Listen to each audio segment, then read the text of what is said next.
Department led officers of the Puerto County Sheriff's Department to a cemetery just outside a small Do you want to play a game? I'm your number one fan. We all go a little mad sometimes. From the Valentine pits. Groovy. Don't worry, babe. All we want to do is kill you. You're gonna need a bigger potion. Whatever you do, don't fall asleep. Showtime. Dog will hunt! Dog will hunt!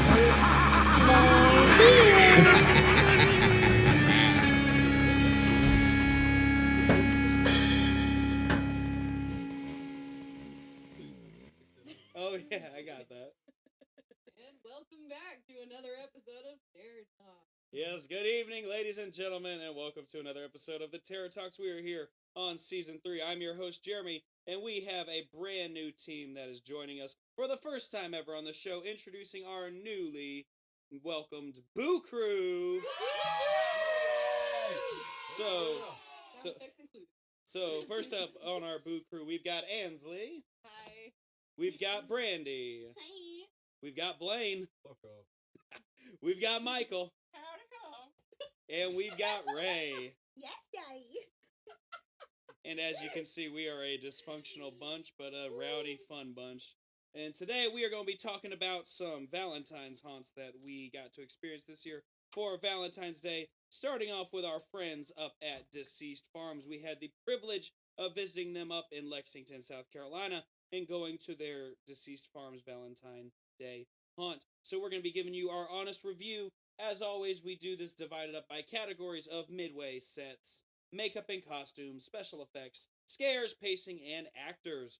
So we're going to tell you where they lacked, what they could improve on, and what we enjoyed about it. It's going to be a great time, so without further ado, let's dive right into Deceased Farms.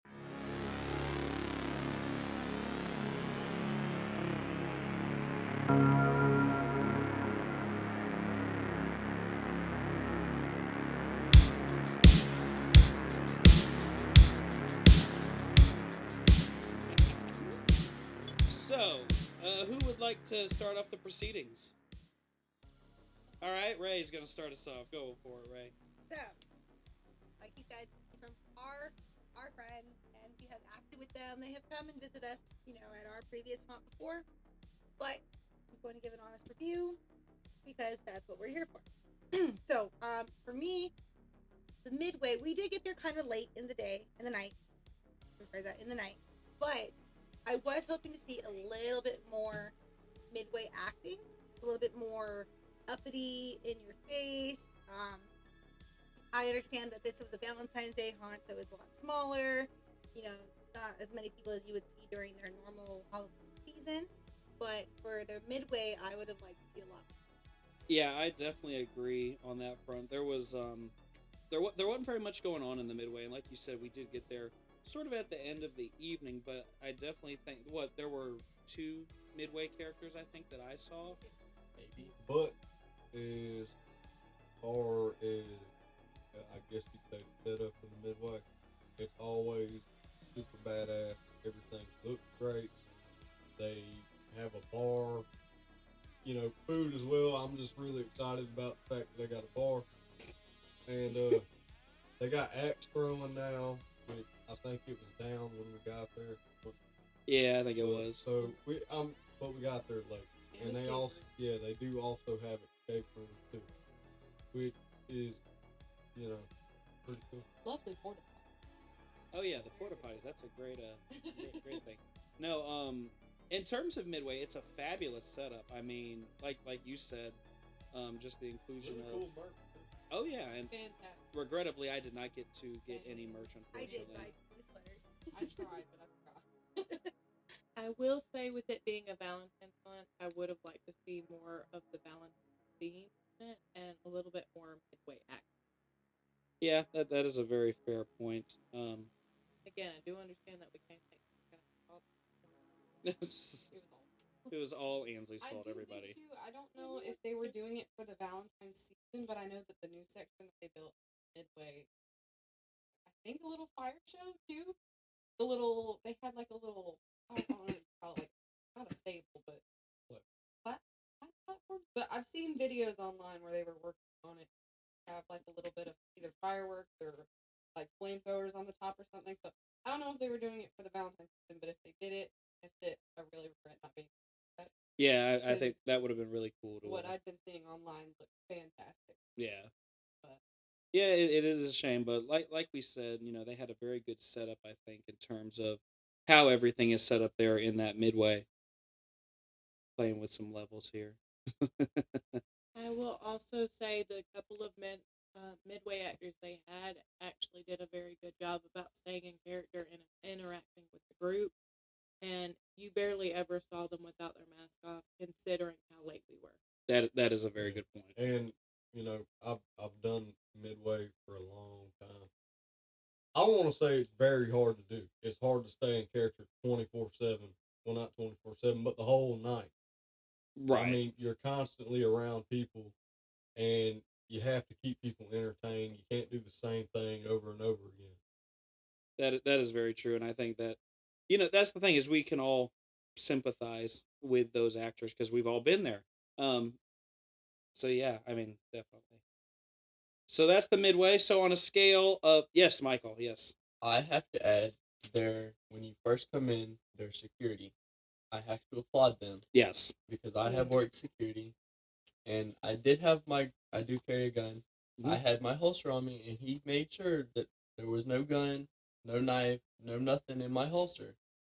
I applaud him for that. Can't even take vapes in, nothing. Lighters. Like they are down to a T, but at the same time, the guys up front working security know what they're doing because they even make it a great experience just coming through the metal detector itself. Oh, they do. Oh, yeah. They get you laughing from the beginning the entire time you got to wait in that line for your friends to get finished. What's that guy? I don't remember his name. He's so damn funny. They're great. Shout out to that guy. We don't know who you are, Yeah, but He shout knows, out. he knows who I'm talking about. And then right after hilarious. that, you get welcomed at the ticket booth by the owner, Carrie, who is a lovely woman and great to work with. So, Yeah, from beginning all the way till you get to that midway, it is great. I will say it was very interesting arriving there. It was different from what I remember from when I came about 2 years ago, I think. I visited. And you actually went through that trailer to buy your ticket. And it was interesting how this time you sort of went around the outside. That was different for me. Which it showed that it was a good thing, too, that they have more growing customers as well, because it was a much bigger line, and I feel like that was really needed for Oh, them. yeah. And I saw where they extended that line. Like, that was really nice. Yeah. Wasn't so fun having to crawl under the ropes to get to it, but it's fine. It's fine. And I like and appreciate that their name is true to where their location is, that they are located on a farm. Right. I'm about to say, it's an authentic experience. Watch out for the cow shit. What are you talking about? None of us step in no cow shit. I've never had to avoid cow shit. Apparently, Michael avoids cow shit when he goes out there, folks. All right, so on a scale of 1 to 5 screams, 1 being the lowest and 5 being the greatest, where do you rate the midway? I said 4 out of 5 because they need more action. Okay. But again, that is understanding that we did. All right. Brandy? I would agree 4 to 5 as well. Mainly the same thing with the actors, but like she said, since we came late, completely understandable as well on our part. Okay. But it was good. Blaine? 5, because I've seen it when they were, full blown operation. All right. It's Michael? awesome. I'm going to have to agree with Brandy and Ansley. I'm going to go with a 4 out of 5. And Ray? I'm going to go with a 3 out of 5. Ooh. Lack of midway actors, because I've seen them. I've been to their Valentine's Day haunt. I've acted with them in their Valentine's Day haunt late in the night. And I've seen them have way more out there than what they did this year. Well, Ray, I knew there was a reason I liked having you on the team because I agree with you, 3 out of 5. For the very reason I was very... It was fun. It was a good experience out in that midway, but I did feel very underwhelmed at the number of actors that I did encounter out there and what was going on. Again, it could have been the time we arrived, honestly. But, all I have to base it off of is that time I was there. That being said, I think they did a good job. There's just places that they can improve. There always is with any haunt. I'm never going to tell a haunt they did amazing. There's always room for improvement. Absolutely. Okay. So, with that being said, midway, scores a 3.83. Yeah, we're not going to do that. We're going to round it up. Midway, they got a 4 out of 5 overall. We did forget to talk about one thing about Midway. Oh, yeah, go ahead, bring it. We didn't get to see this because of how late we got there, but I do like the fact that they don't make you stand in a big queue line. Yes. They actually give you like a playing card, and they call it out off of intercom, so you can actually go about your way, do what you want to do, and when your card gets pulled, you go through. Right. Tacking on to his as well, they do play fantastic music while you wait. It's quite literally a party the moment you are in that midway. If you are not interacting with the actors that are out there, the music alone gets you dancing and hyped up for what you're about to experience on the end. Very true. Kudos to their music person. So it's fun. I've been to haunts where the music is not hitting, and people don't think that plays a big factor into hyping people up for your haunt, does. but it really does. It makes a big difference. And that's actually something we'll talk about, not just outside the haunt, but inside the haunt as well. Because for me, that's a big deal. It's the music inside and outside. Yeah, and also with them doing music that makes you want to dance, it gives you like kind of like a false sense of security, so that when you go through the haunt, it's a little bit more intense. Yeah, absolutely. But I will say, one thing that stood out to me is a lot of their decorations were knocked over, and I do understand that we had a really big storm. But to me, it was like, send somebody out there to set those back up. Yeah, that's a fair point. I can get behind that. All right, so moving right along here, we're going to talk about the sets next. So sets, that's any type of setting that you saw within this haunt. Ooh, buddy. I think we got to start with Brandy on this one because it sounds like she's got some fun stuff to talk about. Quite a few, but my top favorites, which I'm just jumping straight in. There was first one. I'm always gonna say this. There's an area with like a bathroom with like a hole in the wall right after that, and a giant classroom. Yes. That always has been my favorite each time I've gone through, and it's never slacked once. But this year, which everybody claims that I didn't get to go for their last spooky season for the month of October, but it was my first time seeing it going through the Valentine's Day haunt. I think they had like they worded it a bunny chapel. The bunny chapel. It was decked out. It was literally a chapel with like pews and everything. Oh, hell, the rabbit! It was so the actor in there, like, I don't know if he was just improvising for each group doing the same thing, but it was out of context. It was a bunny in the chapel, but being interactive with the customers and just running this joke of, screaming out, "All hail the bunny!" Well, what did you say? I think it was "All hail the rabbits." Yeah, "All hail the rabbits" or something, and we just started chanting it through. Yeah, that was great. Awesome. It was great to have a little bit of an Easter in there. Yes, but that was fantastic, and that was great. I don't know if you'd consider this a setting, so I may end up having to talk about it later on, but the angel statue, or should I wait on that? Yeah, no, that'd be part of the set. Yeah, so previous years from going out there personally from acting at Deceased Farms 2, one of my first times going out there, which as being an actor director in the past, I know what it's like to meet people in the most dead areas that no one ever really kind of wants to go to. So each year I've gone, I've just been like, place me where you absolutely need people. And one of the areas was like the first, I think, graveyard that you kind of encounter with a bunch of headstones and, what are they called? Oh my gosh. Coffin. Like coffins and mausoleums and stuff. But which from acting in that area, it was always very dead. So you kind of don't have the most to work with unless you're in like the mausoleum in a dark area where you can kind of pop out at people.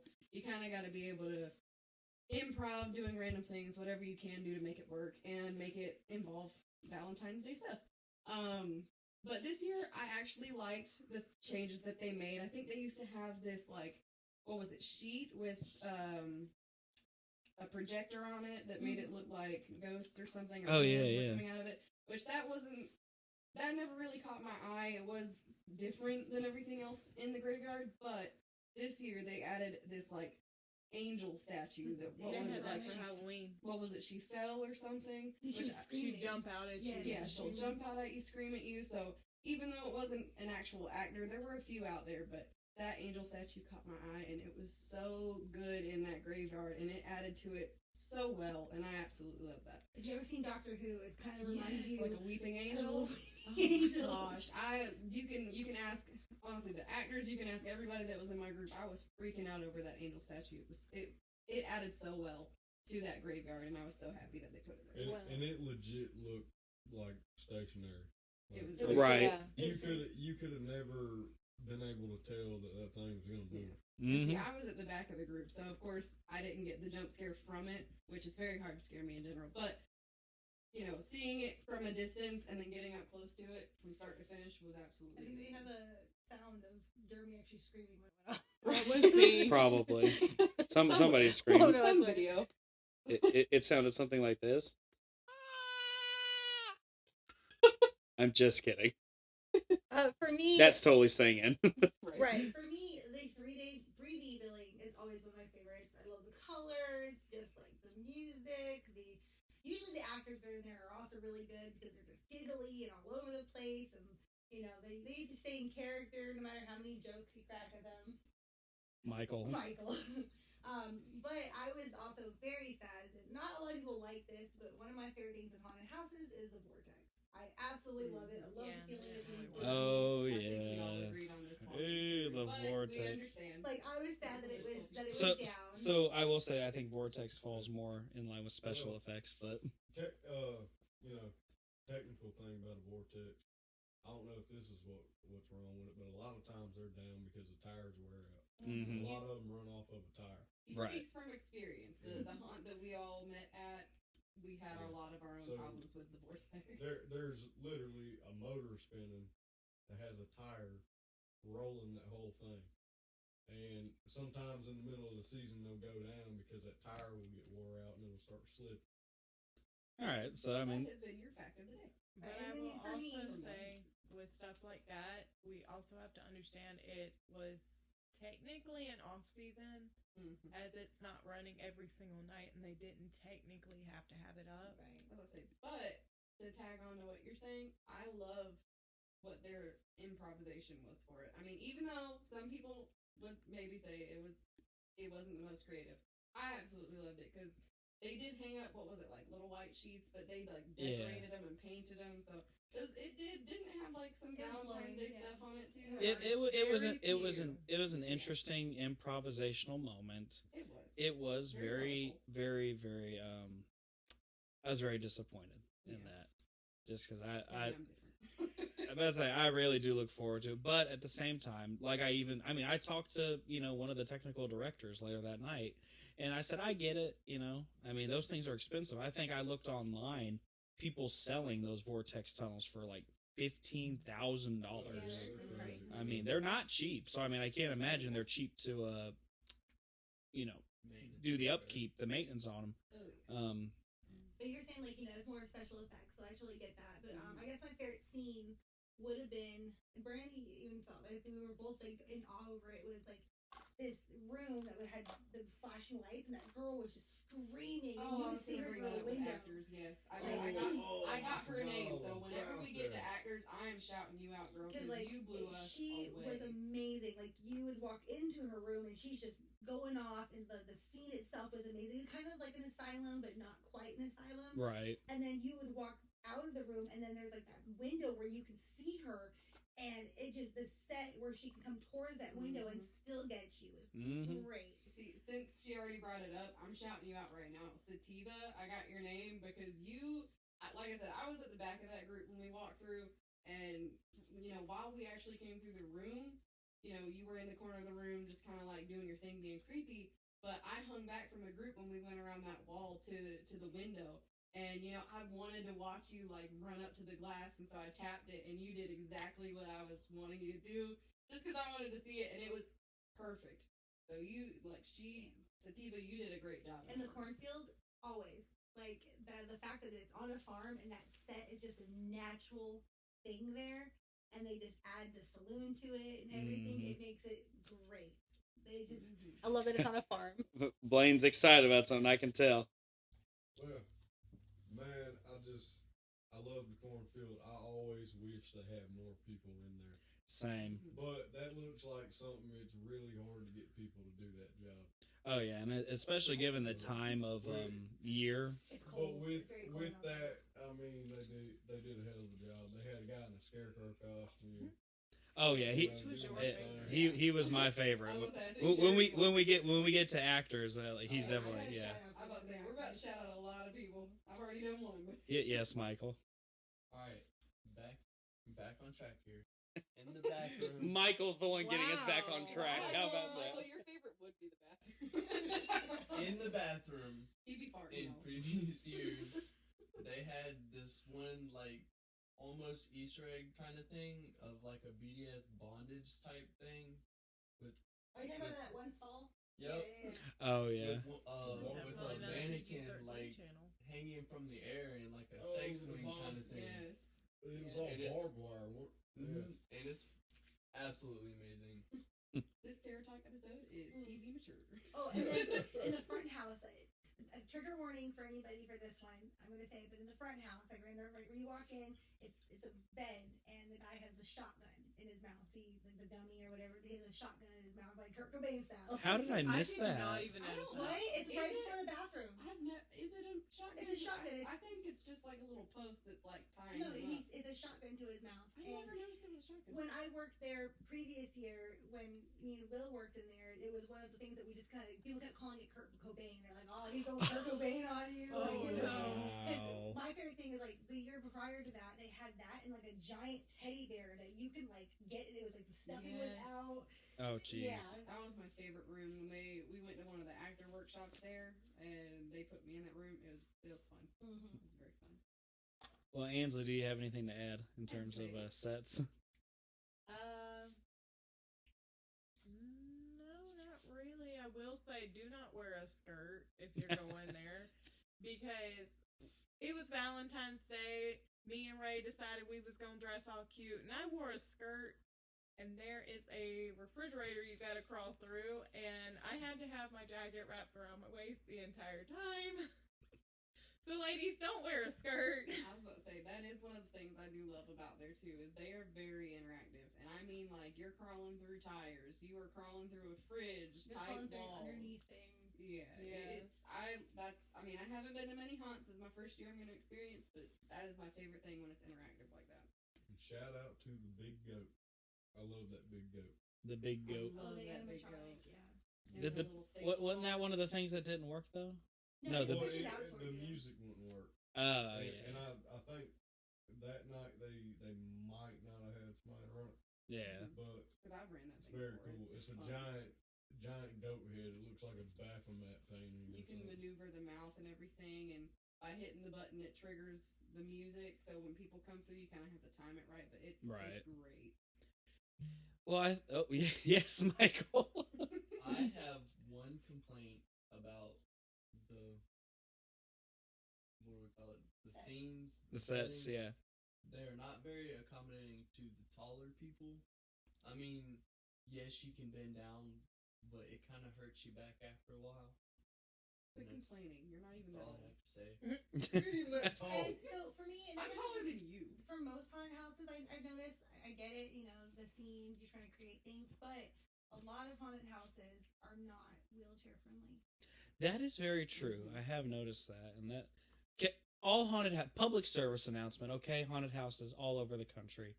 Handicapped people want to be able to go and experience them too. Make it so they can. Yeah, because we can't piggyback people all throughout a haunt. And I'm not going to piggyback anybody. Man, y'all better get y'all's muscle up. Okay, fine. You heard it here first, everybody. Blaine is willing to carry everybody through the haunt. If you're handicapped. If you're, there's a stipulation involved. I love it. But I can also, carry one of my arms, one on my back. but There you go. also, whether people think it's a big deal or not, that you can also create alternate routes for handicapped people as well. If you do not want to distract and take away from awesome, Yes. slopes or Absolutely. going through tires and stuff. just little pathways in between each scene that you can take. Proud of you guys for thinking about that. Little wholesome beans. We have hearts. By the Every way, now and then. we're passing around a machete for people to take. Yeah, the machete. The machete is getting passed around, and funnily enough, Michael, the most rambunctious of our group, I think, puts his hand up every time to speak. You know, I'm proud of him though, because Michael, He's being good tonight.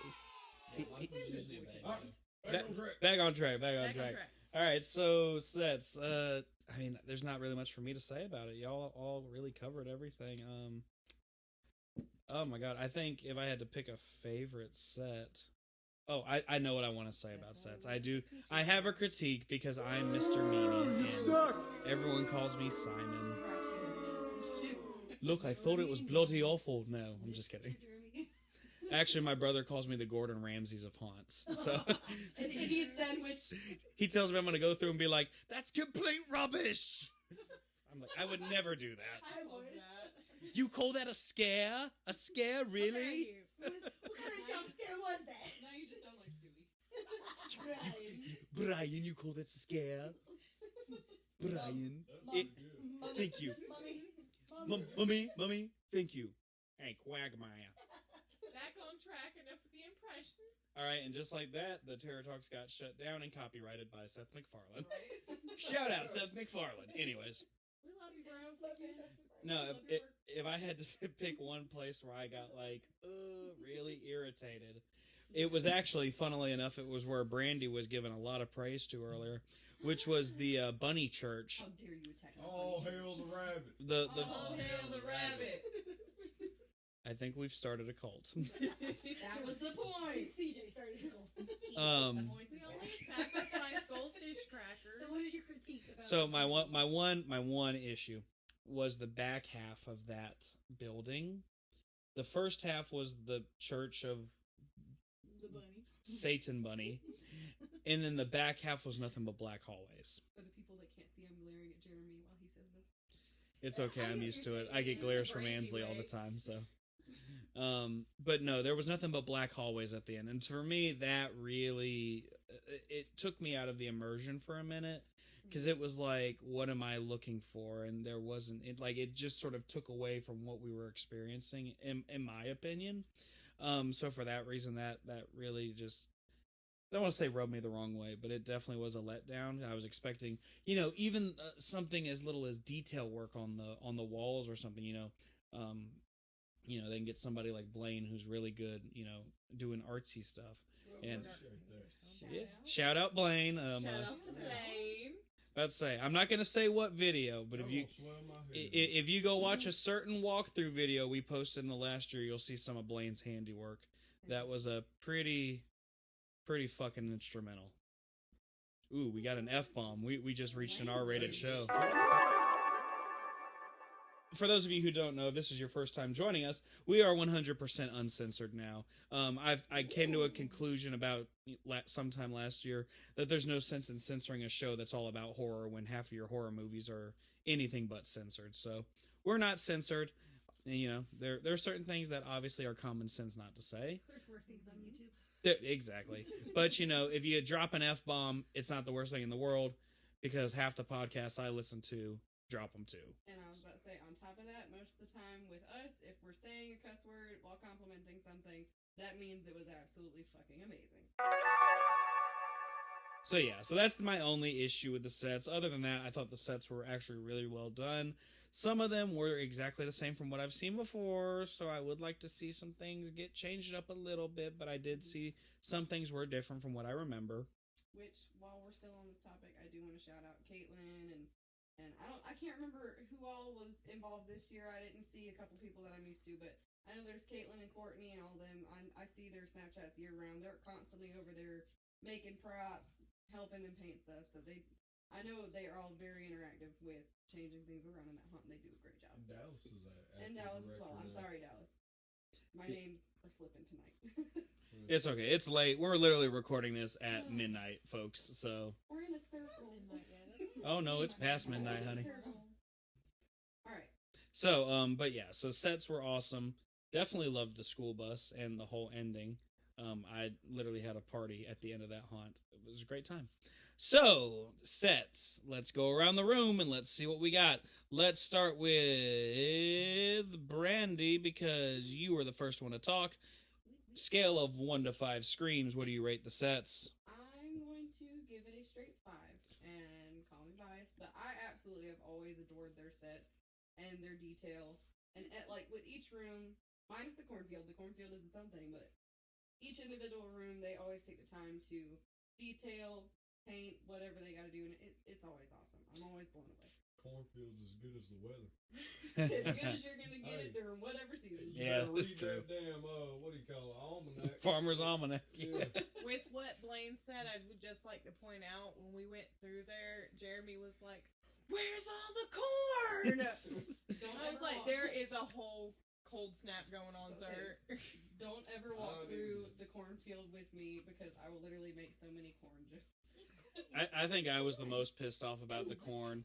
And it's like, I shouldn't have been pissed off because it's literally the middle of winter. And I'm like, where the fuck is the corn? I had Ainsley behind me the whole time going, Jeremy, calm down. I mean, like, straight up, I'm just like, guys, look! Oh my god! It's corn.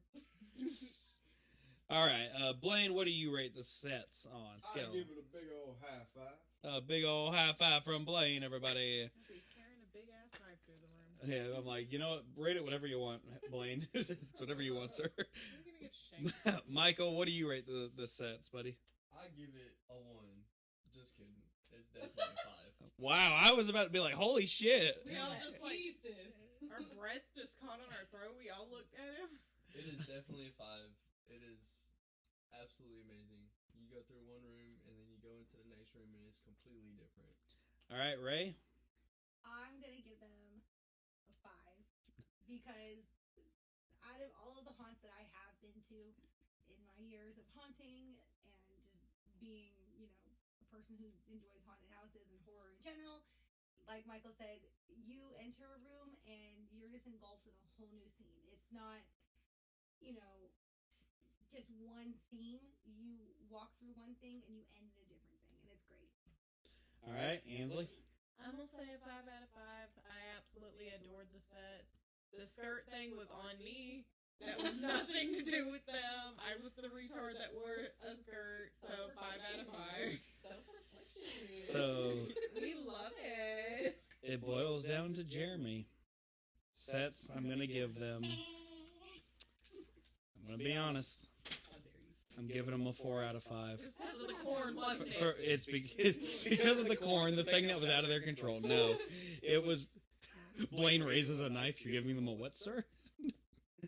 No. I just wanted to add something because I forgot I didn't give like my reasoning for the 5. Mm-hmm.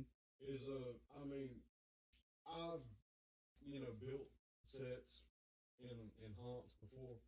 I know how tedious that can be. Like, not only you have to build the thing, so you got to have construction knowledge, but it gets real tedious. Oh, It's yeah. not like they have this huge team with $1 million budget. Right. You know, This is a back home You hunt. build that thing from yeah, like these guys are out there busting their ass. Right. all year round. Scene for How did my whole team just like basically go, so Jeremy, you really should reconsider your 4. We're turning on you, Jeremy. It's okay. No. Next week's episode, Jeremy won't even be in it. No. We're kicking you out, Jeremy. Hi, and welcome to the Terror Talks, but without the terror. We're just the talks. Okay, the more I think about it, You just did that right in the mic, and like literally, it like just screamed. Like you don't. If you can see what I'm seeing over here, I'm like, oh god, that's an edit. It was a sound spike. Anyways. I'm gonna change mine from a 4 to a -0. No, I'm just kidding. I'm gonna give them a 5 out of 5 on sets because everything was pretty good. I do hope that they add something or another to give some color and life to the end of that building And they fixed the car. with the money. But apart from that, I can give them a 5, which that means for sets they got a straight 5 out of 5. Great job. Hell yeah. All right. Hell yeah. So we're going to turn it over to, I think, Brandy and Blaine to start the conversation on this one, because I think this is their big area of expertise. Makeup and costumes. Ooh. So I'm going to let y'all lead the charge Well, I here. went first last, so babe, you got this. Lead it off. Plot twist, they're engaged. Plot twist? It's not a plot twist. Shipping them. Oh my god, we're engaged. Plot twist, the entire Terror Talks right now are all couples. Actually? Actually, yeah. Yeah. That's actually the truth. Oh my god, for Valentine's Day, stop. Well, and that's our So first trendy. episode, too. Like, how that just got even better. So All right, trendy. Blaine, makeup and costumes. I'm turning it over to you, buddy. I think it was pretty damn good. You gotta hold the machete to talk, Blaine. I'm holding a short machete. Sheila. But, I mean, it's going to be my new daily carry now. Anyways, I mean, I don't, you know, a lot of people's makeup was, you know, kind of hard to pay attention to. Mm-hmm. Because, we were also at the back. We were trying to keep up with everybody else. But from what I could see, everything looked damn good. Yeah, I agree. I guess I'll jump in here. How dare you? How dare you talk on your own show? How dare you? Cut me off. I will say there were. How do I say this? Damn, y'all gonna make me. And if I feel like if I say anything bad, everyone's gonna turn on me. No. Told you we have a job to do, We guys. have belts that you can't see, and we're just like threatening Jeremy every time he goes to say something. They're all just Don't like. let her laugh at you. We're all holding guns at him. That's it. No, we're gonna get demonetized. Honey, we were already demonetized. I ain't making no money off this show. I do feel like there were some moments makeup wise that could have been better. Only a few. I at this point, I can't remember specifics, but I feel like I've seen good makeup jobs before, and I feel like for some it wasn't the full potential it could have been. Well, also think about this. Maybe that actor showed up late. And that is fair. That is fair. You know, I've done it, man. And I say this because I feel like this is important to know. Y'all obviously know them personally. Y'all know their talent and what they can do. I'm speaking literally just as a customer coming through. So that is where the perception does differ a little bit here. But I will say, where makeup, I thought if it wasn't up to par like it could have been, it made up for in the costume department. I felt there was one really good costume that was my absolute favorite. We talked about it earlier. Baby. No, I was gonna say the Scarecrow, but it was the bunny. You're Don't let him lie biased. to You you. played a scarecrow at our okay, hunt. I did play. I played a Scarecrow one time. Any scarecrow. That It was definitely y'all, the bunny. that Scarecrow was a damn good Scarecrow. The movements. And About to say he had the movements down, so hats off to him when we get to actors. But hats off to that costume, and I think they said that was one of their newer costumes too. But I thought that was really, really nice. But that's all I really got to say about makeup and costumes. But still, I mean, they did a good job with what. I mean, that's the thing. You got to take into account they work with what they're given and what they have, and so to their credit, I think they made it work with what they've got. So. And I get it. Some people have allergies and stuff like that. Like me, there were certain colors I couldn't wear working at our haunt because it affected my skin, and some people can't use latex and things like that.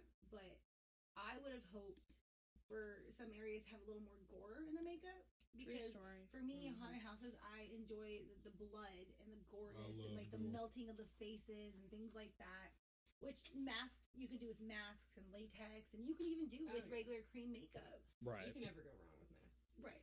That is true. The thing is finding people that will actually wear them because they do get hot. They do get very hot. But I do understand. Hey, total sidebar. I'm not saying where we were, but we did a whole night one night where everybody just grabbed a mask, and I was a part of that night, and that was one of my favorite nights I ever acted. Actually, we've done that quite a few times at our haunt, and it is.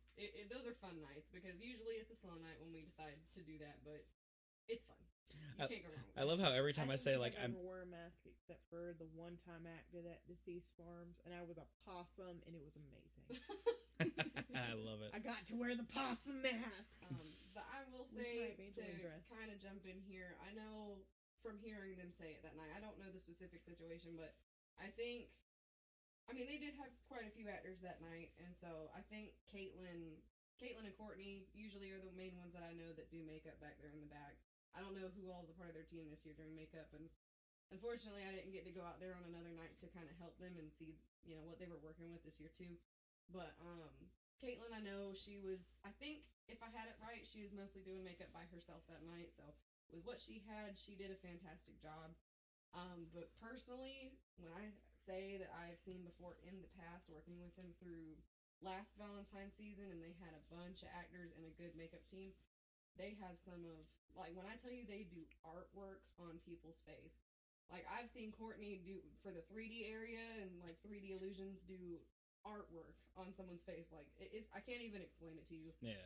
They've done great work, so I know that I've seen when they've been at their most, but at the same time, I think this was one of those rough nights for them, so I do completely understand. Yeah, absolutely. Because we have been there as well. So with what she had to work with, Caitlin, you did a great job, and I'm very proud of what you did. I mean, there's been nights I've like totally bombed everybody's makeup because either something in the water that day, or we were swamped with people. Right. You know, had more actors than we knew what to do with. And I'm just trying to get as many people done as possible. Yeah. And now in regards to costumes, once again, I didn't get to get out there and see who's in charge of it this year, but if Quinn is still doing it, shout out to Quinn. Quinn is how we even started getting involved with Deceased Farms in the first place. We absolutely love Quinn. Quinn is fantastic with setting up designs for costumes and creating characters with those costumes. He pays attention to very great detail, so, and that's very important. And too. Costumes for plus fact. he's a hell of an actor. So whatever they were lacking, if anything, that night with makeup, in certain people's opinions, it was completely made up with costumes, and it was great. For each of the setting, the costumes made 100% sense. You know, there was no slacking involved. And I totally get costumes work this year with me. I worked in costumes where we were, and you're gonna get those people that are like, well, I don't want to wear that. I don't like this. It doesn't. I don't look good in it. And I get it. There are people that complain about their makeup and their costumes, but Deceased Farms always they're on top of it. They give you these, getting to work there and being a part of it. They give you these cards, and you walk into their costume area. You hand them the card, and they hand you a costume. No ifs, ands, or buts about it. They make sure it fits you, but it's no ifs, ands, or buts. This is what I think your character's gonna look good in. Bam. Right. And you're sent to makeup, and they're like, all right, let me look at your costume. Bam, this is what we're gonna do. This is the area you're in, and it's just smooth. It's not the way they do it. They're not confined in one space. They have their actors wait outside, and then they're called in, so that the makeup area is just not crowded, and it's calm, and you can focus on details and things like that. And there was one girl, and I wish I got her name. She did her own makeup. She had like a clown makeup going on. She had like hearts on her face, and it was amazing. She did her own makeup that night, and it was great. Nice. Yeah, anything you'd like to add, Ainsley? I would just like to say, when we talked to them after we actually went through, and she had told me it was a rush job, she admitted it herself, I would have never known. Honestly, I don't do that. Brandy and Blaine and Ray take care of our costumes and makeup, but for me to walk into that, actually experiencing it, the costumes and the makeup fit very well with the scenes. They gave you a sense of basically being in a horror movie, which was amazing to me because we all know I'm stressed, depressed, and horror obsessed. Love that. But like I said, I would have never even known that it was 5-minute makeup because it was that good. And that's all I'm gonna say. Well, there you go. So high praises from the whole gallery. Oh, I'm sorry, Michael. You're being so quiet today. Forgive me, buddy. We just forget you're here sometimes. I'm not very much of a microphone talker, but shut up. Their makeup I mean, I've seen better, but with what they did in an off season, I am very much surprised at how good they did. And if they didn't do good on the makeup, their costumes made up for it. Michael doesn't have good grammar. And like I said, that's if Quinn was That doing too. it, but if it happened to be someone else doing costumes this year, whoever it was, great job. Please feel free to send us a message and let us know. Please feel free. And we'll give you a shout out on the next episode, Yes. and we'll circle back to that. All right, so Ray, let's start with you. Costumes and makeup, scale of 1 to 5. I'm gonna give him a 4 out of 10 because I would have liked to see A 4 out of 10? Yes, I'm sorry. 4 Damn, out of 5. she done broke the scale. Oh yeah, a 4 out of 5 because I would have loved to see a little bit more gore, but I do understand because it being an off season. But All right, Michael. I agree with her. They get a 4 out of 5. I've seen better, but what they had in the off season, it was absolutely amazing. Blaine. 5. I love it. No context. Just Not the 5. Say less. No, I mean, hell, man. I mean, I don't know if it's biased because, I do that same job. But, like I said, they did a very damn good job. Yeah. Brandy. I will have to agree with hubby. I give them a 5.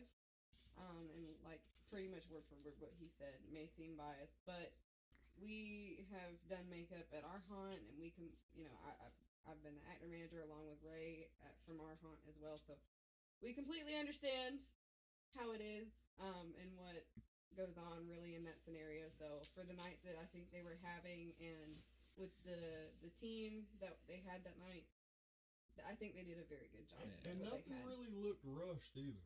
And see, Yeah. the thing is, Caitlin could have never said anything later on that night, and none of us would have known. Right. Like, and that's not saying that any work was bad or anything. Like, it genuinely, everything looked great.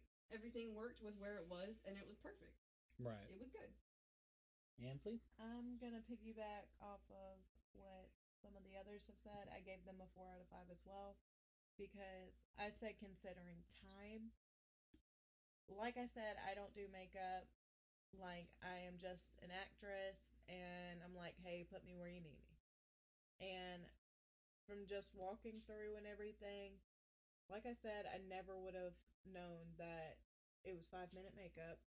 Her words, not mine. Mm-hmm. But yeah, it was pretty great. I was very proud of it.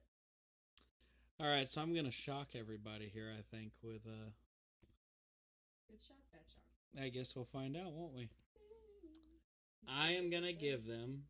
I was going to give them a 4 out of 5. Drum roll, please. But I'm going to give them a 5 out of 5.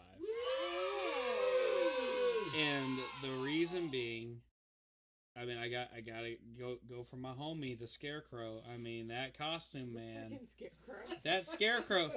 He He's felt that obsessing over this scarecrow Scarecrow. personally. I love. Don't ask me why, but I love the country farmhouse type themes, and so I love a good Scarecrow. It's just there's something about it. especially when they have those like All I perfect hear is the... Ding a ding ding ding ding ding ding The ding. only thing that could have made the Scarecrow better is if he was walking around with a banjo. Yeah. Ding-a-ding-ding-ding-ding-ding. All right. Special effects. If y'all don't mind, I'm gonna take the lead on this one and go first. This is Go kinda for your it, thing, yeah. man. Oh. Everybody's like, we're tired of talking. Honestly, we wish you would talk more, Jeremy. Take it away. So there was a lot of great moments for special effects in the haunt. One very notable moment for me, actually. So special effects, I guess to give some specifications on this, can be anything from lighting to fog to sound to animatronics, flamethrowers, moving walls, anything. Like those are what we classify as special effects. And one very notable moment for me in the haunt was actually in the asylum. That's what I'm calling it, the asylum. And you went in, and the strobe was going, and it like blinded you as soon as you went in. And the way that, from talking to one of the creators later on, the way they had done that was done in a way that it like sort of disoriented you when you came in. and then boom, that actor was there. And it was so well done. And honest to God, it was the only time in the whole thing that I was genuinely on edge coming through there. So that was a really awesome moment for me. Now, that being said, I do have some serious issues, special effects wise. One of the major ones being there, and this is a staffing issue, I would say, probably. There was a big puppet that I really would have liked to have seen used, and he just sort of sat there and didn't move at all. It was like towards the end of the haunt, I think. It was like this blue and white. Are you talking about right after the clown 3D area? I think so. Giant one. Yeah. Yeah. I really, like, when I saw that, for those of you wondering why we're laughing, Blaine was just pretending to throw his knife at the wall. And it is not a small knife. It is a very large bowie knife. No, if that knife hits me, I'm dead. That is a Crocodile Dundee kind of knife. That doesn't mean it's not gonna hurt like hell. A dull knife is a dangerous knife. I love blades and guns. And you gotta put that in your just bio. discovered this one today. You're welcome. So Anyway, back to you, Jeremy. Sorry, that's sidebar. We do a lot of sidebars on this show. You get used to it after a while. Crackhead energy. We like dangerous shit. Back to Jeremy with the weather. Thank you, Brandy. So today we have a lovely cold front coming into Deceased Farms. That killed the corn. They killed the corn. It's corn. I'm so sick of that joke. The corn. Oh my God. Well, I'll tell you a story I later. got another corn joke. Ooh, what? It's not the right kind of corn. I would just like to put out a public service announcement. We are in need of 5 new co-hosts for the Terror Talks. You're in my house. They all just got fired on the spot. Drink less alcohol. You can fuck right off. Oh, you listen here. Blaine's still salty because he doesn't have his lanyard yet. So. I ain't got my damn badge. Well, you can't copyright the Brew Crew because I came up with it, so we'll go solo. Dang it. So. Hey, if you believe I need a damn badge, like and subscribe. Do it. Ooh, I like it. Just for that reason, I'm liking and subscribing. Jeremy, we gotta put a poll on Like there. and Just subscribe. The plot twist, nobody likes or subscribes. Then I'm firing myself. At that point, we're just like, and okay, we're done. Please give him a badge with sparkles and like bright colors. Oh, he's getting a badge. He's gonna get one. I just Put in haven't. the comments Anyways, what you think his badge should look like. back to special effects. God, we're Jesus. All over the place. It's gonna be serious. 3 o'clock in the morning before we get No, we'll be done before then. I promise you that. Special effects. Were you done with yours? But yeah, are you done? Can I talk now? The puppet, I was very disappointed that wasn't working again. I can attribute that to staffing. There was a couple puppet that I think there was that one, and I want to say there was like 1 or 2 other ones that didn't work either, and that was really disappointing. I sort of consider the spinny tunnel as part of special effects. That is a vortex. Whatever. Say it right. I couldn't think of the name at the time. Say its name. Oh my God, Jeremy. Oh my God. You've been doing this longer than we have. I know, right? But the vortex is definitely a letdown that it didn't work. And then one thing, and I actually did talk to the guy in charge about this. The music in some areas was very Bland. very confusing. And it was funny because he actually told me he actually told me he didn't like some of his choices music-wise in certain areas, or like he wasn't the biggest fan of it, so he understood where I was coming from. And there was one specific area, like we came out of what Ansley is going to refer to as the Coochie hallway. that is where I'm going with my special effects thing, by the way. I put that shit on pacing. On the Coochie hallway, right after you come out of it, you literally heard like this pop music playing, and I was like, that does not work. And I get it, they were trying to go for Valentine's themed stuff, so I think they played like Zombie or something, is what I recall. And from the Cranberries. yeah, and I just wasn't very I was very not happy with that choice personally. Cool. But that's just me on special effects. Ansley, you haven't talked in a while. We'll let you talk. Yeah, I've talked with everyone. When she's not pushing over baby rockers. It was an accident. Alright, so I'm just, going out of my notes right now. I did say that a lot of their special effects weren't completely utilized for whatever reason, but I am a very logical person. I have to find logistics of everything. And I said that was probably because it was an off season. Like I said a little bit earlier, it's not haunt season per se. It was just a fun little thing to do. And with that, I feel like a lot of the animatronics and the lighting effects could have been better for some things, and of course the corn, because we keep going back to the corn. The corn. I feel like maybe they could have done something out there that would have made up for the corn being dead. You ever farmed? This shit's hard. Actually, yes. Oh actually, yes. You ever farmed? But actually, Megan. But like they could have done something out in that field, had more props or something to make up for the fact that the corn, which is that basic part of that area, because who wants to be walking through a cornfield at night and not get the creep? They could have done something a little bit different with that, considering the cold snap. But I also do understand, like I said earlier, we did have like this really big bad storm, which also probably knocked a bunch of the stuff down, and it was probably hard to get out there. So I will take that into consideration, but I still think they could have done a little bit more with the SFX. So comment below if you agree with Ansley or if you agree with Blaine with, have you ever farmed? I come from a farm town, guys. I understand. Do you even farm? She doesn't even farm here. She doesn't even farm here. Brandy, you're next in the circle. Why don't we let you talk about special effects? All right. I might not take the longest on this because I will be honest, in this category, I am still getting used to paying attention to this kind of stuff personally. But there is one thing, as we've been talking about this, that did come up and remind myself about. I think, hopefully I'm not crazy and just making this up, but I think when we got to a certain area, which I want to give mad props to if this is an actual thing, or I'm really hoping Michael didn't just like fart way ahead of the group and we were all going along with it. I'm really hoping it's an actual thing that they did personally. But there is an area with this animatronic like hog that comes out with like red eyes.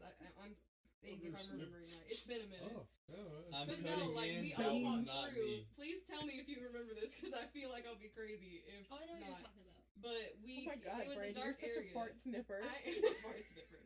But why do I feel like you're just gonna take that one line that I just said and just single it out?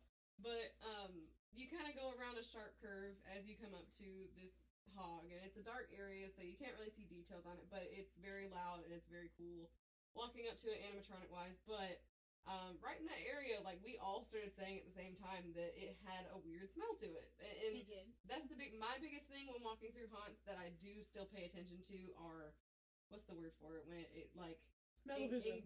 kind of No. engages your senses. That's what it is. You know, like, Immersive. yeah, so like between strobe lights and smells, kind of like how Disney World, they've said they make certain areas smell like certain things. That stuff draws my attention. So I'm telling you, if that was something that they intentionally did in that area, that was very cool, and I admire that. And if it wasn't Michael, But if it was farting. Michael that farted, and we were all just like, that's cool. It is what it is. But props to him if that was something that they intentionally did.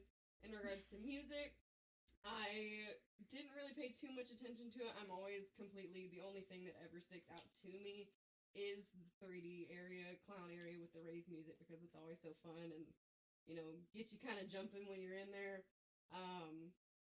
But other than that, I mean, I'll be honest, I will work on doing better with this category, but, you know, I'm going to let everybody else that probably paid more attention to it take over. Brandy, I'm gonna hopefully not embarrass If you you, but admit that slightly. you farted. I did not fart. I'm just gonna say I don't remember smelling it, and Michael was behind me and Jeremy. So it's possible. So that it's it was possible. Michael. But does Look at him anybody- grinning. He Michael knows just it shit was on all him. of I us. remember because it had like a unique, like a different smell. Yeah, like I or something. remember somebody's like 'Cause I think we agreed with said- me. I think we're like, Michael, did you just fart? But the reason why I'm finding it fishy is because they didn't do the smell thing anywhere else. If they were just lingering in the group. Well, Bigfoot in the group, like, in front of us. So, like... It could have been Bigfoot. It could have been so many things, and we were just like, oh, wow, this part smells good. But I don't know. Like I said, if it was, then props to him, because, you know, the guy that helped run our hunt a lot, he started playing with smells and the fog machine a lot, too. So maybe we just also have PTSD from Shout that. out Paul. Shout out to Shout Paul. out. But fucking love the smell of rotting decay. Thank you very much. yes. But if they haven't already been doing that, and this sparks something, great idea as well, because smells and stuff that trigger your senses and everything, that's what people who, which personally, like me, I'm sure a couple other people in this group too that don't really get scared anymore, you look for the details, little things like that make you be like, wow, they really took the time to make this very detailed. So Yeah. if that was y'all, great, like I said, but if not, Congratulations, you the Michael. idea. You have a job opening. Or just tell your actors to, like, let it rip like a Beyblade as customers are coming through, and they'll be like, wow. But Speak, Michael. either way, if that, Alright, on that note, it was not me. I did smell the smell, and it was pretty fucking awesome. Because maybe it was Bigfoot. boars do not smell good. Pigs, in general, they are nasty animals. They do stink. They do fart a lot. I've had pigs. They're nasty. And on that note, we were also on a farm. And we were on a farm, so it does not surprise me that it smelled kind of weird in that area. Mm-hmm. But, where was I going with that? I wish you would tell us. But yeah. Brandy's not a fart sniffer. Good to know. Not yet. Well, what are we on? SFX? Yes. Special effects? Yes. I could have seen a lot more strobes. I really didn't see that much fog, which kind of Despite that was one area. underwhelming. I was about to make it worse for myself and be like, I smelled the fog. I be smelling stuff, y'all. Yeah, the My fog. She a nostrils. super sniffer. Good thing my nostrils. Alright, y'all shut up. It's my turn. So sorry. You got the machete. Excuse machete. I got the machete. Machete opinions. Oh!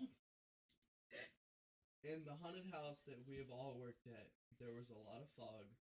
So I'm kind of accustomed to fog, and I really didn't see very many areas that had fog.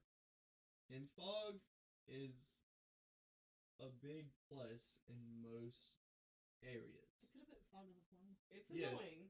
In the corn where there was no live corn, you could have put fog machines in the area to make it look more mysterious and not just a dead field of corn. Like, Yeah, as you know an act- something that probably would As- set that Oh, corn. but when I As an said it, actor- everybody yelled, as "Do an you even actor- fart, You bro?" hate fog. Well, As an actor, you might hate fog, but it does help a hell of a lot. And I if actually you, love if the you fog. use it right as an actor, you can do It is so many fucking things. awesome. Scared the Well- You gotta use it. keep now another thing now. If they did put a fog machine out in the cornfield, that son of a bitch right there would have to have a hell of a duty cycle on it. Because I mean, it's outside; it's gonna have to be pumping. They minimized the cornfield this year because last year the cornfield was a lot longer. The maze for the cornfield was a lot longer than it was this year. If they manage to, though, get it that thick out there, they would have to have some kind of lights, like kind of at least Strobe giving. lights, lasers, Well, not something. no strobe lights mixed with fog, Lasers. dense fog. You will not find your way through. So they don't want people getting lost in corn. Exactly. That's But- why you need strobe lights and fog. But I'm because saying like lights to kind of guide them through the pathway through the corn, because they're very protective of their corn. When I tell you those actors are on point, you grab one piece of corn and they're like, put the corn down. You know, Don't touch my they're fucking good corn. at protecting your corn, Carrie. That is my juice. That is my knobs. Just I've seen put my other fucking people corn grab down. it and they'll freak out, so that's good on them. So But you were saying that music was Music, classified yeah. as SFX. So two things. My first one is everybody calls it something different. Ansley over here calls it the coochie wall. I've always called it the vagina wall. You know, if you're claustrophobic, I hallway. do not recommend going to a place that has one of these because you have to fit through this 2 airbags tightly through it. You Don't know, worry, and I'm I think gonna they go could have through done a little bit more right there. I would have loved like a jump scare right after that. Yeah. It would have been great that somebody just kind of come at you screaming what you're coming out of that because you're already dazed and confused and you're like, I'm stuck in this thing. Somebody keep moving. especially on really busy nights, you can get stuck in that thing and it's scary. Mm-hmm. That's why I put it at pacing. Right. Music wise, and I've said it the past 2 years that I've gone, is their junkyard area. I always pictured more of a Mad Max theme right there. And this year they had like a rave music, and I would have preferred maybe something more like Mad Max, heavy metal, something more like, you know, what you would see in a junkyard. You're slamming on things. Instead of they were dancing in there this year, I would have rather them like banging on the bins back there and the barrels and, you know, doing something creepy Mad Maxy. Not out there having a party.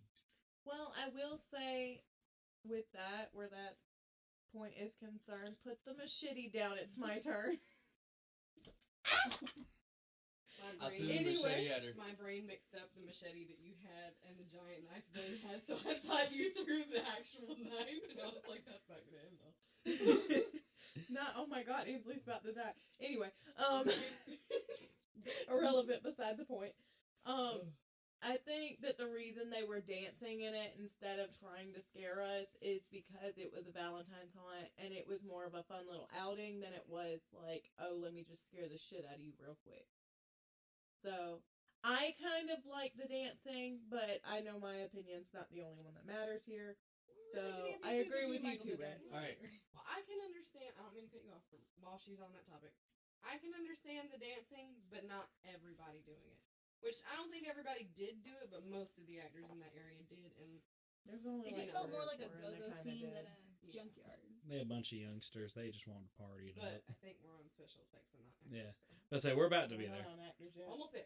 Adding to that point, in a couple of the areas, the corn in the junkyard being one of them, at some point during the night, you will be able to hear the Midway music, because I have worked in the junkyard and the corn area of their haunted house, and I have personally danced to the Midway music that I could hear over the music that was playing in that area. We do have a video of Michael doing and there is a video, if y'all want to see it, I will have Jeremy post it.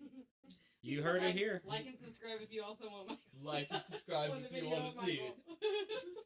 Alright, so all that considered, I feel like we rambled on that one for a while. It was fun though. Blaine, did you, I can't even remember, did you have anything to add on special effects, or? No, not really. I mean, I kind of agree with Brandy. Alright, well, I'm going to start the proceedings off. Special effects, I'm giving them a 4 out of 5, just because there were some things I think could have been improved upon, lighting and, not having some of those things working, was a bit of a letdown. And I feel like if you're going to have, like those giant puppets, yes, you may be understaffed, but I feel like it would be in your best interest if you're going to use those big things you've got, pull somebody in and, use that. I mean, either you've got your backstage crew, so to speak, or just use one of those actors that you've got and just put them on that. Because I'd rather get that really cool special effect from a big puppet creature than, and I'm not saying this to call anyone out or say that anybody is this, but I'd rather get scared by that than some little 14-year-old teenager or whatever coming up to me and going, boo. Like, the puppet's going to be more of a draw for me. That's just me. So I'm giving him a 4 out of 5. Ray, how about you? I'm going to give him a 3 out of 5. Oh! I would have preferred to see a lot more special effects. They have the space to do so and a lot of really good animatronics that could have been used during that. All right, Blaine, what are you going to give it? 3. A 3? Oh! Well, the only reason I'm saying that is just because I'm not saying it was bad. It's just nothing really, like, stood out to me. Yeah. Nothing really, like, no special effects caught my eye. Right. You know what I'm saying? Brandy? I will agree with Ray and Blaine. I'd say 3. Like he said, not being mean at all. We're not trying to, but I love y'all. But like they said, would have liked to see more because not much stood out. Yeah. But at the same time, like I said, if they did the smoke, it's great. That would be my biggest thing. Biggest props to you guys. But man, I had a whole thing and now I'm forgetting what it was. But I just would have liked to see more. And because personally, I mean, obviously they have a much bigger haunt than the one we've all met at, but you know, with staff or with desperate times being short staffed, if that were the case, you know, a lot of us that work either security jobs or, you know, people that kind of do a lot of the running around, me personally being an actor manager at one point and being very short staffed, you know, we run around and we will do what we can anywhere. And I know that y'all have a much bigger haunt and it's kind of crazy to, you know, run around and be everywhere at once, but that's also where I wanted to kind of see a little bit more with the actors, which maybe, like I said, because we got there later on in the night, everybody might have been tired. I completely understand, but facing the facts too, you are still open, and you want to make sure that every customer coming through that night has the same experience as the very first one that walked in there with that full energy. I've jumped in a booby grabber or two just to bring in that more. And so, and see, with last season, working with them personally, I did get to work with a lot of the animatronics, like the one that Jeremy talked about, the goat head that Blaine talked about earlier. You know, those things are very easy. Jump in there real quick, catch a group, run off, do the next one, or hop through little back areas and get to them. You know, don't need no makeup, just wear black clothes and run around like crazy, or have the actors do it, take a cut through and pop in somewhere else and do their scare. You know, it's just about maneuvering and using what you can. But like I said, no shame to them. Like I said, I get we were late, could have been tired, whatever. But you know, that's all I have to say. All right, Ainsley. I was a little bit nicer. I said, I said 4 out of 5, and I say that considering, you know, us being there late, the storm that I keep mentioning, you know, the lack of actors, and it being an off season, because like I keep saying, all of those do play a part. Because I mean, where the staffing is concerned, me personally, I work late hours sometimes, and there has been a million times where Brandy and Blaine have had to throw makeup on me real quick and throw me out there. And I do understand that sometimes you have younger actors that have to go home early, their parents come and get them early, so that may have been the case, but I still think that they could have tried just a teeny bit harder where SFX and stuff were concerned, had people running that. Yeah, but that's about it for mine. All right, Michael, you're the last one. Alright, I'm gonna be a little meaner because I have personally run like special effects parts of a haunted house. I'm gonna give them a 2.5 out of 5 because I've seen better from them, and I know for a fact that they can do a whole lot better. There wasn't much fog, there wasn't much special effects, period. And that's really all I have to say. Well, there you go. So special effects, we got some work to do. All right, we're going to take a short break just to hear from our sponsors, and we'll be right back, where we'll finish out with the scares, pacing, and the actors. Don't go anywhere. Are you looking for more content to listen to? Check out our friends at the New Age Philosophers podcast, featuring our very own co-host, Brooke. Join them as they discuss topics ranging from philosophy, cryptids, conspiracies, and so much more. No topic is off the table. Just remember to keep an open mind, keep discussing, and don't stop thinking. If you're looking for other interesting content, be sure to give our friends at Gather by the Ghostlight a visit. A theatrical experience podcast. Join them as they gather and read stories from a variety of genres around the Ghostlight, your personal campfire. No matter what you are looking for, both are sure to provide you a fun, informative, and entertaining experience. Check them out today and let them know the Terror Talks sent you.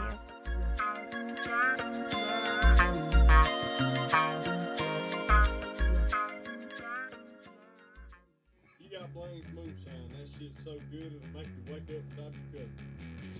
Oh my god! Holy shit. Please leave that in. Please. And we are back, ladies and gentlemen, on this episode of the Terror Talks. We're here on episode 1, season 3 of the show with our new and official Boo Crew. Everybody make some noise. And on this episode, we are talking all about Deceased Farms and their Valentine's Day haunted event that they did. So, before the break, we talked about their midway, we talked about their sets, we talked about their makeup and costumes, and we talked about their special effects. Now for the back half of this episode, we're going to be talking about their scares, their pacing, and their actors and team overall. So, let's just kick it off with these scares. And oh shit. Jeremy's beating things up. How dare you? So, for the scares, I guess I'll sort of start the proceedings off here. Ray hasn't gotten to start one yet. But we can go. He wants us to show. You know, for the scares, I'm going to start with Ray. Ray's going to start us off. I don't know, guys. So, This conversation's pretty scary. so Ray, please talk about the scares. Alright, so the scares. I enjoyed a lot of the scares. There were times where I'm a sucker for the jump scares, right? Jump scares absolutely get me. I've worked in a haunted house for 7 years, but no matter what, jump scares will always get me. And the actor that was out in the cornfield who did like the sheriff, the guy in the kid who was in the sheriff's saloon area he caught me. Like, he came out of that saloon door and I didn't even realize it, and he scared me. Chainsaws always get me, even though if I can hear them, if I can't see them. There was a chainsaw at the end. That was the only area that had fog, actually, was their little chainsaw area that I remembered that there was fog. That and the flashy strobe light thing. But I think the scares could have been a little better than what I anticipated they were going to be, and I understand that a lot of their actors are young kids. Most of them are young, and some of them are probably new to the scene, and they're still trying to find their groove and what they can do. And I know as an actor that first scare you get, you always want to do it. No matter what, like that first scare, you're like, oh yeah, that was great, I'm doing it. So I understand that, but I think their scares could have been a little better this year. Michael, anything to add on scares? Alright, so I am a person that doesn't get scared very easily. But on that note, every person there tried their damnedest to scare me. And I applaud them for that. I did get scared a couple of times at their jump scares where I turned a corner and somebody met me at the turn. And it spooked me a little bit. But other than that, they did pretty good. Oh, that's all he has to say. All right, well, Brandy, since you're holding the mic, let you and Blaine talk about it. Hey, how you doing? Oh, well, I mean, I couldn't agree more with Michael. I mean, like, I don't really know how to judge it because I don't get scared, pretty much at all walking through any hunt so far. Not saying no one can do it. Right. But, I mean, but like he said, everybody tried their damnedest. I mean, there was not one single person that wasn't putting out effort. Right. So, I think it was great. Brandy? Same thing, basically, with what he just last said. But also to tag along with them, I mean, everybody's kind of been in the hunt world for however long they've been, but with doing the actor-manager stuff, it kind of makes you not get scared of things, and you kind of get numb with everything. So it is very hard to scare me. So when it came to scares, I absolutely did not get scared. But that does not mean that they did not try like they said. But I think everybody, as long as you gave that effort, then I was perfectly fine with it. And to me, it did seem like they were trying. So even though it was late in the night, everybody still at least did something. So I was very happy with that. I don't think with this hunt we caught anybody out of mask, out of character, out of anything really. I mean, as you're going through their scene, but just to clarify, is scare and actor two different topics? Yes.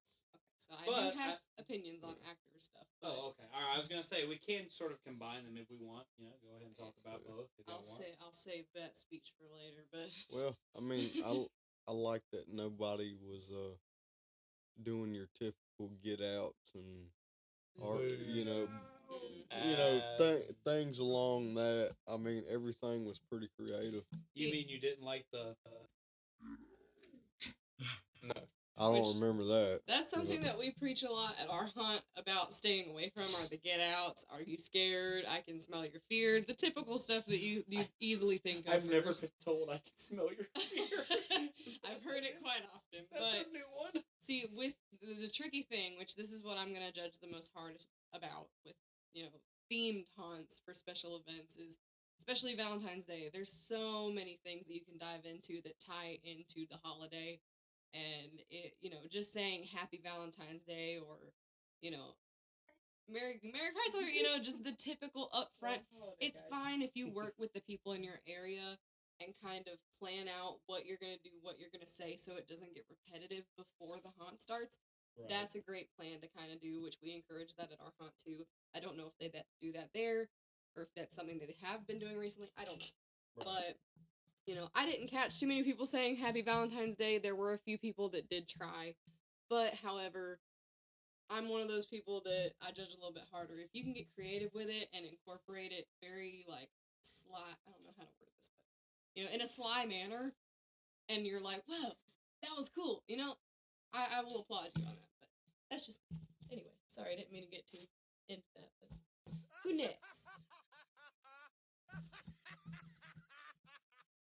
I'm sorry, I just realized I have special effects on here, and I just had a laugh track button, and I didn't know it. It's okay, I'll So Google he with just it. hit the laugh button while you were in the middle of talking. How do you I feel did about actually that? at the end of it. I thought you were done, and I hit it. That's neat. Who next? Get back on track. Like almost 1 o'clock in the morning. So, and it's not already 1 o'clock. I'm sorry, team. It is Ansley, almost please, 1:30 o'clock please in the talk, morning. Ansley. All right, so this is where Ansley becomes a bitch. Oh shit, ladies and gentlemen. So I get scared very easily.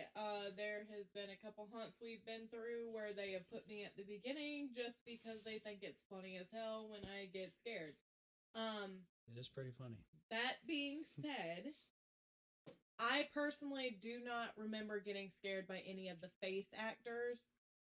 I was more scared about the animatronics and such that actually I did get to experience. So I will say they need to amp up their game. And now I'm going to swap because I feel like I'm being way too hard on them. Honest opinion. Yeah. But that being said, with it being a Valentine's haunt, I got more of a fun outing than an actual haunted house out of it. And part of me liked it, but being part of the scare actress, I don't know what to say for that, but the group that does that, I would have liked to have been a little bit more scared by face actors. All right, and I guess that leaves me.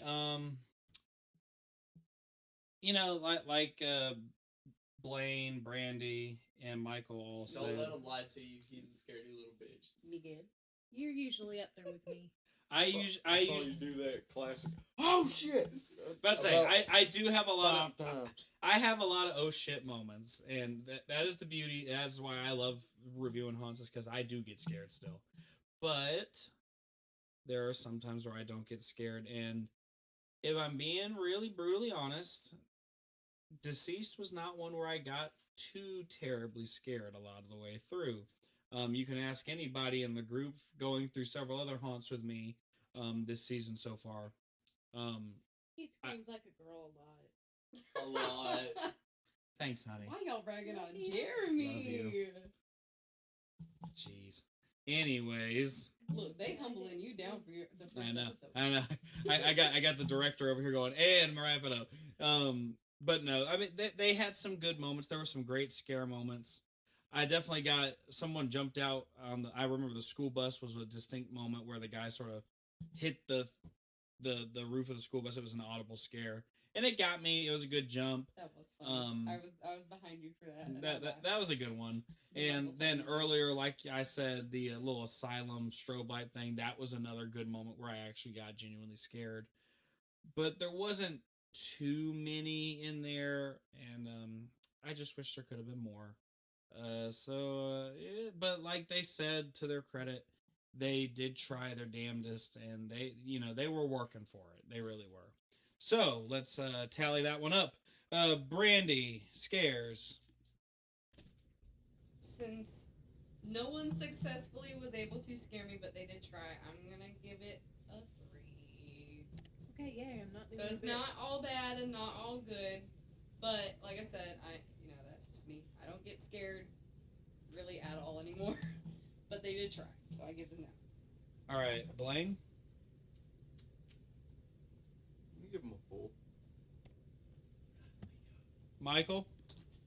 I give them a 4 for the effort. On my personal experience getting scared, they get a 2. But like Brandy and Blaine said, they don't get very scared either. Easy. And I don't either. So. Ray. I'm going to give them a 3 out of 5. I think the scares could have been a little better this year. Ansley. We already know I was being a bitch with this category, and I'm sorry, but I'm giving you a 3 out of 5 because, like I said, I don't think any face actors scared me. All right, and I guess I'm gonna give them. I'm gonna give them a 3, just because I think they have some room to improve on, and I think they could do a little bit better. So that is scares.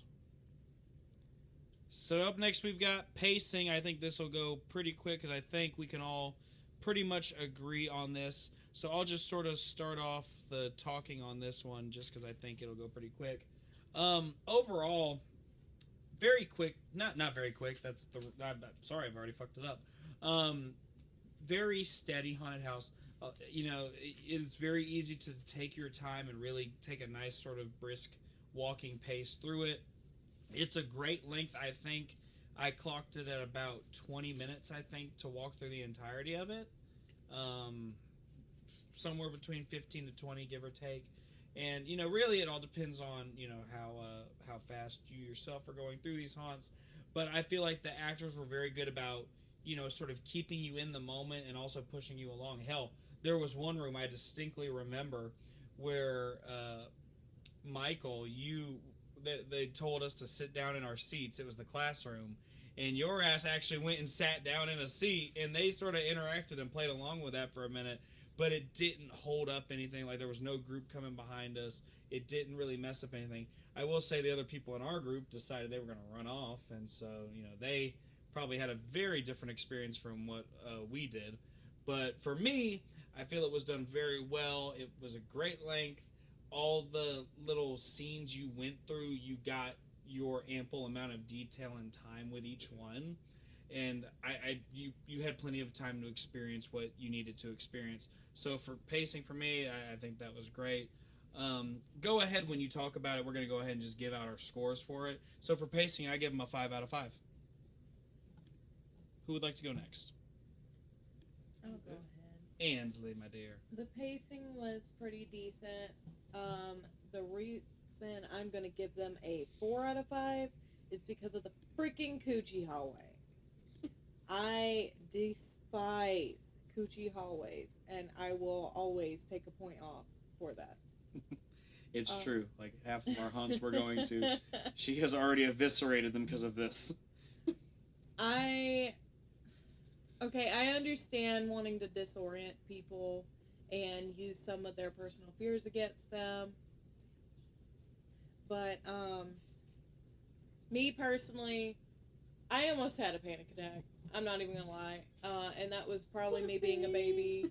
But, I think they're disgusting because you think about how many people have gone through them, and then the one there specifically was so inflated that it was hard to walk through. What? And had we come a little bit earlier, or maybe on a day where there was more people, I could seriously see that holding a bunch of people up and either congealing groups or making people like run through it trying to get out of it and leaving their groups, and then you have potential for you to catch some actors out of character. So I am giving them a 4 out of 5 for the freaking coochie hallway. I'll back her up on that, not naming names, but we had some people in our group that were very sweaty that night and went through first, and then we had to follow them through. I'm sorry. Everything was so moist. I'll say that it wasn't you, but I'm not trying to be mean, but I can understand because I've never had a bad experience with those coochie things, but that was pretty disgusting. I don't like my group. Anyway. So for you, for pacing. Well, I'm not too concerned about coochie house, but I think the pacing was pretty good. But we do have to think too that was we got there late, so we were really only the only customers that they had that night. That's fair. I'll give it a 5. We were there. I was gonna say I will give it a 5 out of 5 for the night that we went. But Blaine and I have personally been through before together on a very busy night that they had, and pacing wise, they still do a pretty average job. I'd say they do a good job timing with the cards. But this experience we didn't get to experience that. But for the night we had 5 out of 5. All right, Blaine. I give it a 5. I didn't see any issue with it. I mean, and if there was an issue with it, I couldn't tell because everybody stayed so interactive the whole time. Mm-hmm. Right. So, True. It was not like they had some quick thing they done and cowered back in a corner. Like they stayed with you the whole time. Exactly, right. And with how slow we were going to, they made it very interactive. Each room that we went in. So. Yeah. All right, Michael.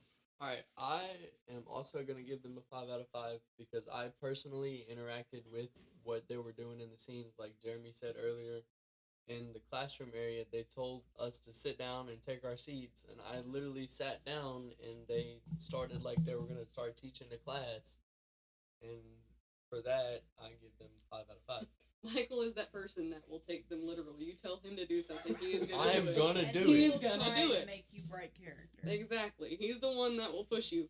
Ray. I'm gonna give them a 4 out of 5. Oh! Only because I feel like with pacing, like I said, we were like the last group basically and stuff like that. But it also did feel like we were kind of being rushed because we were the last group, so actors were already tired and all that. So they were kind of pushing us through a little faster than I would have enjoyed it.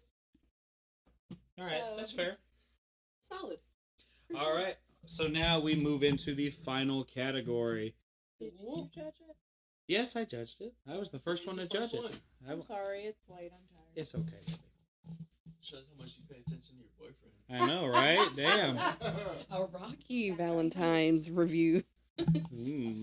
So moving on to the 7th and final category, we have the actors and staff. So this is literally how the actors themselves work, how the staff work.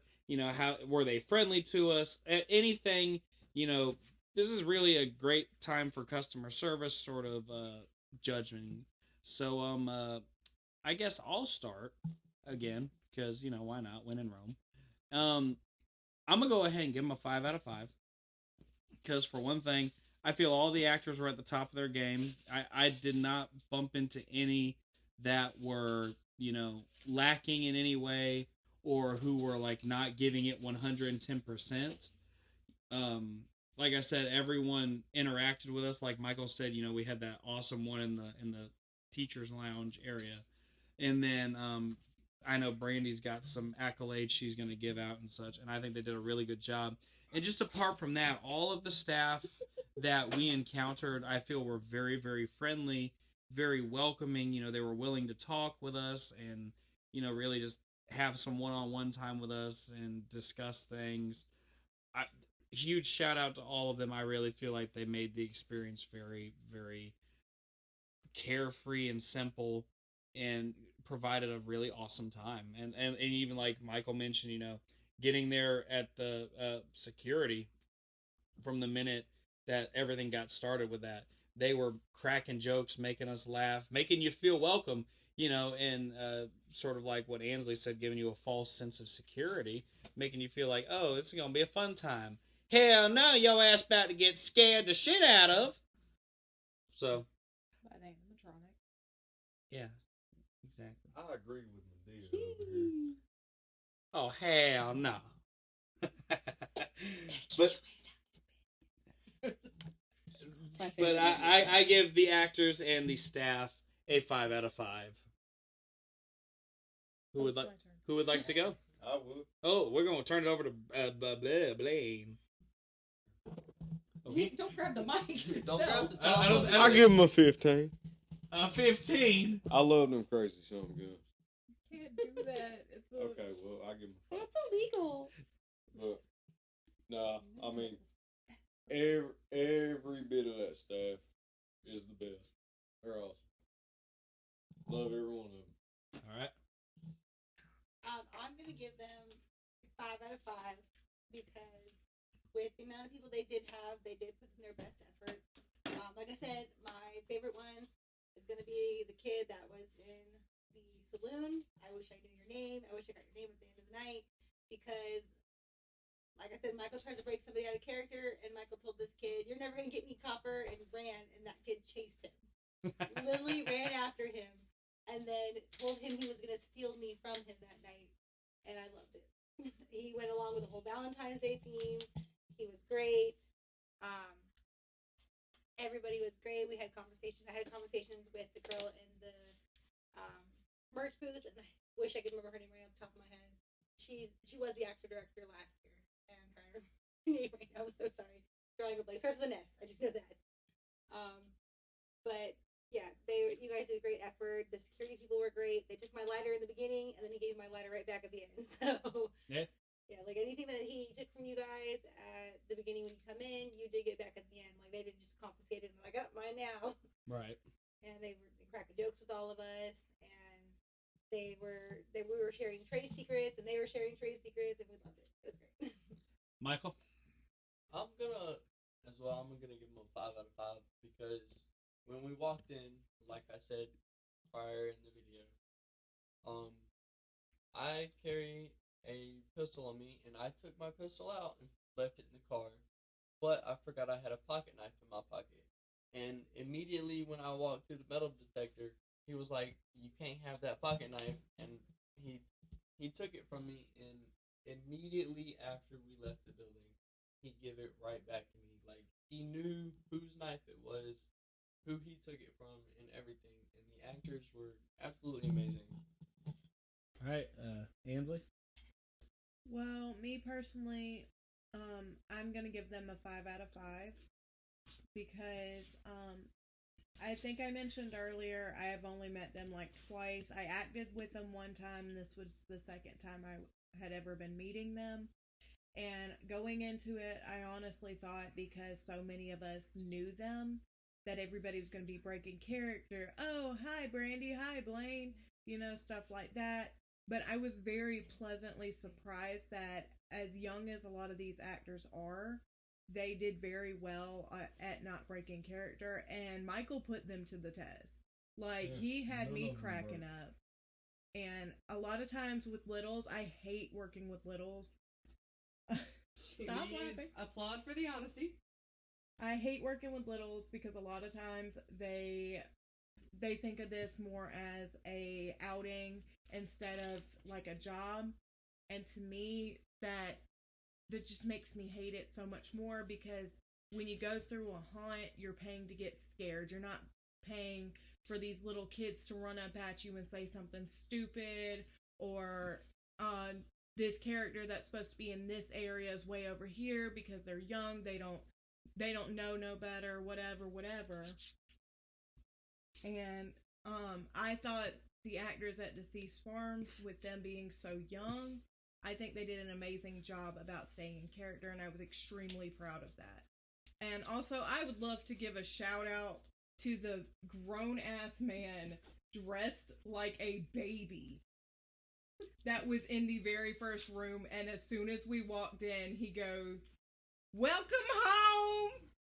And I'm sorry, they're making like cutthroat noises at me, so I'm gonna cut this off here before I get murked. Welcome home. When did I start paying bills in this motherfucker? Right?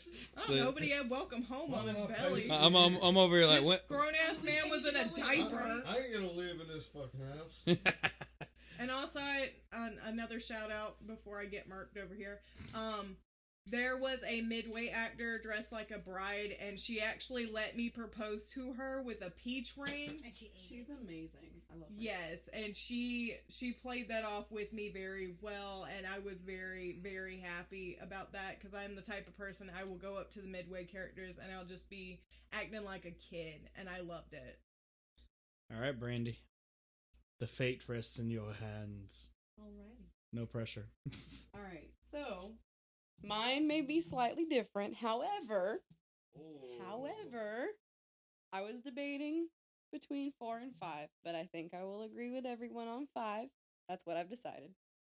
But I will say this. The reason I had to debate is because I chose... Well, okay, I started off the second to last person from in the beginning. But halfway through, Blaine and I swapped places, and I was the person at the back, which that now is the spot that I do like to be at, because a lot of the people that get that, big experience and all that energy in the beginning, they don't see how they handle it leaving the room and how the actors handle the group leaving the room. And that is the part that I tend to want to focus on the most, because, and I know I say this a lot, but being the actor-director, you notice things different, and you want to see how people are going to handle those situations. So, I did notice a lot of the actors not staying in character as the group was still in the room. I noticed actors peeking out from around corners and, not trying to hide it to see if a group was coming, kind of revealing that they're there, what they're dressed up as, not making it in character kind of thing. And that's not saying that they didn't do a good job in their spot, but when you do have people that come through and they look for this kind of stuff, so you want to make sure you're not obvious about it. And if you're going to be and you want to just see straight out front what's coming at you, make it a part of your character, make it interactive. Don't call yourself out beforehand. Hopefully that makes sense. But that was my biggest knack, was just catching a lot of actors not staying in character as we're leaving the room. A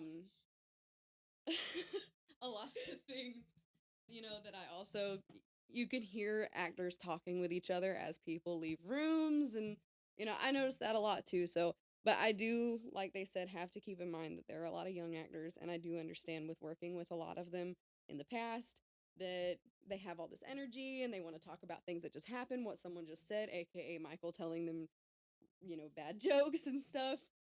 I get it.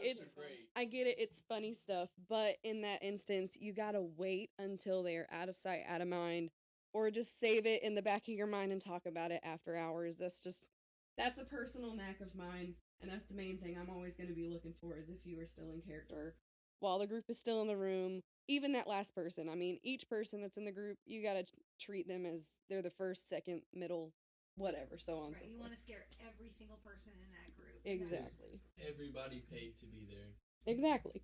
And, like I said, that's my main knack, but I agree with everybody. I absolutely love this group, and it's not that none of them did not try.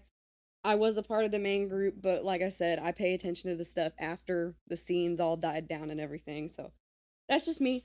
But I do give them a 5 out of 5. I love their sets. I love everything about them. I love the team. I love the staff. Staff we've never had problems with. Shout out to Quinn. Shout out to Quinn. Quinn, like I said, has started all of this, and ever since Quinn got us and interacted with everybody, they've been so welcoming and so heartwarming, and they really do take care of one another, and that's from our haunt, where we try to make sure everybody feels loved and welcomed. They also do the same thing. Everybody there is very much a family. Very much a family, and they welcome anybody and everybody, and they do not judge one bit, 1 ounce, and it's all love. So, definitely a big shout out to them, and we highly recommend Deceased Farms for any season, period.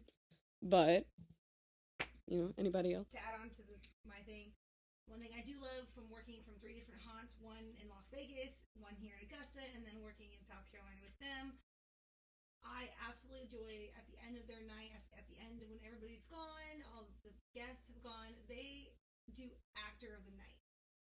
And that is amazing. It's amazing for them to, be like, hey, you did an amazing job in this. Mm-hmm. Like everybody does an amazing job, but they always congratulate that one person that went above and beyond to make that scene believable, to make that scene great and scary or funny, coming from somebody who has been an actor. If you can't scare somebody, make them laugh, right? And Deceased Farms, they are an absolute large family, and it shows. They take care of their young, they take care of their old, and they take care of everything that goes on there, and I love it. So. All right, along that same topic, anybody else? Anybody else? All right. I do want to say one thing because I mean I don't think we established this from the very beginning. So with this show, none of us claim to be professionals. These are all just our opinions and things that we have noticed as well. We are haunt lovers. We love the industry. We've been in it individually quite some time. So these are, like I said, just our opinions. And we love Deceased Farms, if we have not said that enough. But just wanted to make sure that was clear. We know we are not better than the next person, but we admire haunt industry stuff. So, Very true. Hope to see lots of it. To you, Jeremy. All right, so I wish you would leave this. for our categories, we have the Midway at a 4 out of 5 screams. For sets, we have 5 out of 5 screams. For makeup and costumes, we have 4.5 out of 5 screams. For special effects, we have 3 out of 5 screams. For scares, we have 3 out of 5 screams. For pacing, we have 4.5 out of 5 screams. Freaking coochie hallway. All because of that coochie. And for actors, we have 5 out of 5 screams. Bringing us to a grand total of, drumroll please,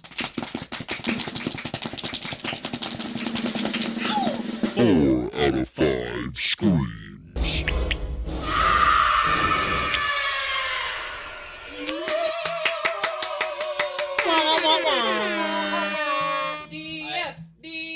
I have one more thing to add. Yes. No. Sounds like Currently, Boris I in am here. suffering from a broken hand, and I have a cast on my hand. Who And cares? everybody there was completely accommodating. They saw it and recognized it, and was very weary of my hand. Oh, well, that's very good. That's a good point. Thank you for sharing that, Mike. Paint it with glow-in-the-dark paint. Well, ladies and gentlemen, that is going to do it for us on this episode of the Terror Talks, but there you go. Deceased Farms with a 4 out of 5 screams rating, officially rated by the Boo Crew.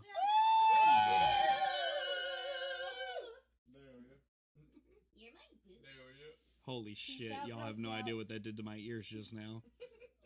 But I love it. So, be sure to stay tuned and check out Deceased Farms in the haunt season. Be sure to go check them out at their website. They are at deceasedfarms.com. And you can check out about all of their fun stuff. You can go follow them on Facebook, Instagram, all their social medias. Go check them out. Give them some love and let them know the Terror Talk sent you. But that is going to do it for us on this first official Season 3 premiere of the Terror Talks. Let's get some noise. But we're going to have everybody sign off. So let everybody say goodnight. Michael. Goodbye. Ray. Blaine. As he's flinging Sheila. Brandy. So long and good night. Ansley. Peace out, Girl Scouts. Thank you, ladies and gentlemen. That has been the Terror Talks. I'm your host, Jeremy. And until next time, be safe out there. Don't text and drive. And be excellent to each other. We'll see you in the fog.